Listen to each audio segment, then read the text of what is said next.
മലയാള cinema പ്രേമികൾ മമ്മൂട്ടി ആരാധകർ സ്വാഭാവികമായും ഇന്ന് സംസാരിക്കുന്നത് കളങ്കാവൽ സിനിമയെക്കുറിച്ചായിരിക്കും. ഒരിടവേളയ്ക്ക് ശേഷം മമ്മൂട്ടി നായകനായല്ല വില്ലനായി ആരാധകരെ ത്രസിപ്പിക്കാനെത്തിയ ചിത്രം തിയേറ്ററുകളിൽ പ്രദർശനം ആരംഭിച്ചിരിക്കുകയാണ്. സിനിമയുടെ ട്രെയിലറിൽ മമ്മൂട്ടിയുടെ കഥാപാത്രത്തിന്റെ ഒരു ഡയലോഗുണ്ട്. ഏറ്റവും കൂടുതൽ സുഖം കിട്ടുന്നത് എന്തിനെ കൊല്ലുമ്പോഴാണെന്ന് അറിയാമോ എന്നൊരു ചോദ്യം. ഈ സിനിമ കാണുമ്പോൾ ആ ചോദ്യത്തിന്റെ ഉത്തരം പിടികിട്ടും. മമ്മൂട്ടി ഇതുവരെ അവതരിപ്പിച്ചിട്ടുള്ളതിൽ വെച്ച് ഏറ്റവും വില്ലനിസം നിറഞ്ഞ വേഷങ്ങളിൽ ഒന്നാണ് കളങ്കാവലിലേതെന്ന് ഉറപ്പിച്ചു പറയാം. അടിമുടി ഒരു വില്ലൻ. ഇതുപോലൊരു വേഷം മമ്മൂട്ടി ചെയ്തു എന്നത് തന്നെയാണ് സിനിമയ്ക്ക് വരുന്ന പോസിറ്റീവ് പ്രതികരണങ്ങൾക്ക് ഒരു പ്രധാന കാരണം. മറ്റൊരു സൂപ്പർ സ്റ്റാറും ഇങ്ങനെ ഒരു വേഷം ചെയ്യാൻ ഒരു പക്ഷേ ധൈര്യം കാണിക്കില്ലെന്ന് പ്രേക്ഷകർ ആവർത്തിച്ചു പറയുകയാണ്. പ്രീ റിലീസ് ഇവന്റിൽ മമ്മൂട്ടി തന്നെ പറയുകയുണ്ടായിരുന്നു, തന്റെ ഈ വേഷം പ്രേക്ഷകർക്ക് അത്രയങ്ങോട്ട് ഇഷ്ടപ്പെടാൻ സാധ്യതയില്ല എന്ന്.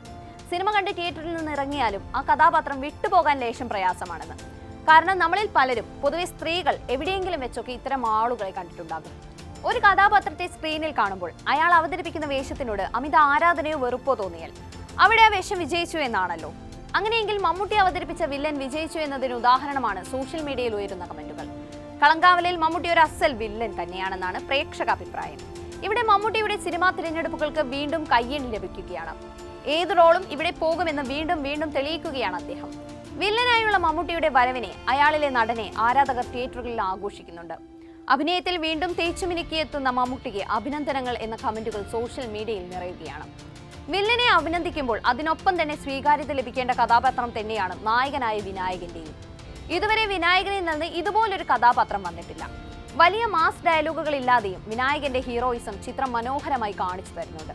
മലയാളത്തിലെ മികച്ച ക്രൈം ഇൻവെസ്റ്റിഗേഷൻ ചിത്രങ്ങളുടെ പട്ടികയിൽ ജിതിൻ കെ ജോസ് ആദ്യമായി സംവിധാനം ചെയ്യുന്ന കളങ്കാവലും ഇടം നേടുമെന്നാണ് പ്രേക്ഷകരുടെ പ്രതീക്ഷ. മുജീബ് മജീദിന്റെ പാട്ടുകളും പശ്ചാത്തല സംഗീതവും സിനിമയുടെ ആസ്വാദനത്തെ കൂടുതൽ മികച്ചതാക്കുന്നു എന്നും അഭിപ്രായങ്ങളുണ്ട്.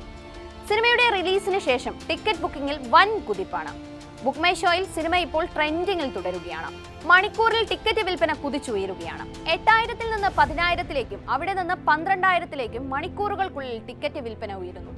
സിനിമയ്ക്ക് ലഭിക്കുന്ന അഭിപ്രായങ്ങൾ കണക്കിലെടുത്ത് ഇനിയും ഇത് കൂടാനാണ് സാധ്യത. കേരളത്തിന് പുറത്തും ചിത്രത്തിന് മികച്ച ബുക്കിംഗ് ആണ് ലഭിക്കുന്നത്. റെസ്റ്റ് ഓഫ് ഇന്ത്യ മാർക്കറ്റിലും ഗൾഫിലും മികച്ച പ്രീസെയിലാണ് ചിത്രം നേടിക്കൊണ്ടിരിക്കുന്നത്.